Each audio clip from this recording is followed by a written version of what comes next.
tara at tayo naman magluto ng ating tanghalian. At alam niyo ba kung ano yung tanghalian natin ngayon? Abay, kitang-kita niyo naman, di ba? Ito ay ang basa steak fish. Ano bang gagawin natin dito? Siyempre, ayan, inasnan na natin muna yung ating isda and then tsaka natin to prito, di ba? So, hayaan lang natin pituhin yung kabilang side. At ayan, okay na po.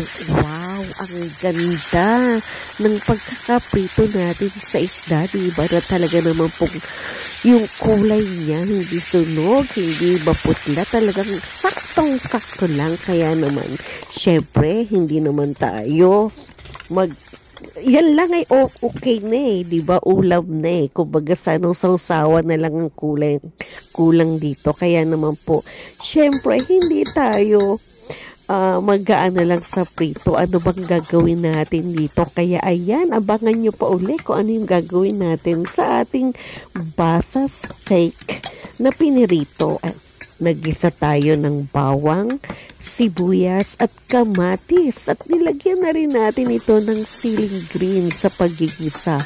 Talaga naman pong sobrang bango nitong aking ginigisa, and then make sure lang na ito ay lutong-luto. At wag na rin natin kalimutan, syempre naglagay na rin tayo ng toyo. And then, of course, yung ating oyster sauce na lagi nating kasama yan pag may toyo, may oyster sauce at ano pa, ang ating seasoning, diba? Kaya, ayan, ay, nauna na pala yung seasoning, toyo pala tong nahuli. Pasensya na po, tao lang, diba? And then, hayaan lang natin itong kumulo. Pagkakulungan yan, magdagdag na rin tayo ng konting tubig nang sa gayon ay hindi naman ito ganun kaalat, diba? Pakuluan lang natin ng gusto. And then, ano pa bang ilalagay natin, diba mga ka-abengers ko? Abay, nakalimutan ko nga pala tong ketchup. Napasigaw pa nga ako eh. Kasi halos wala na kaming ketchup kaya sinimot ko na ito sa bote. Nagdagdag lang ako ng tubig at naglagay na rin tayo syempre ng asukal. Diba?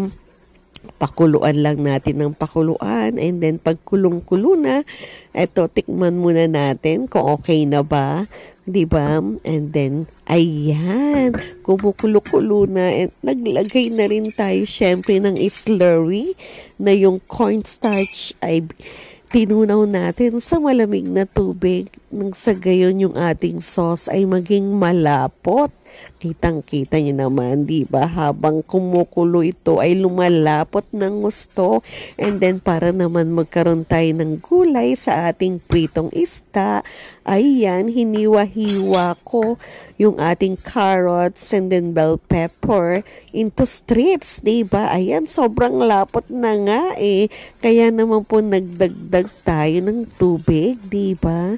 Ayan, sa katamtaman lang kasi medyo maalat pa rin naman kasi yung ating nagawang sauce na yan. Kaya okay lang nalagyan natin ito ng tubig. Halo-halo, pakuluan ng gusto, and then ayan, ilagay na natin yung ating piniritong steak na basa, diba? Oh, ang sarap nito, diba? Syempre, i-garnish din natin yung ating green chile. Kaya ano pang inaantay nyo? Samahan nyo na ako kumain.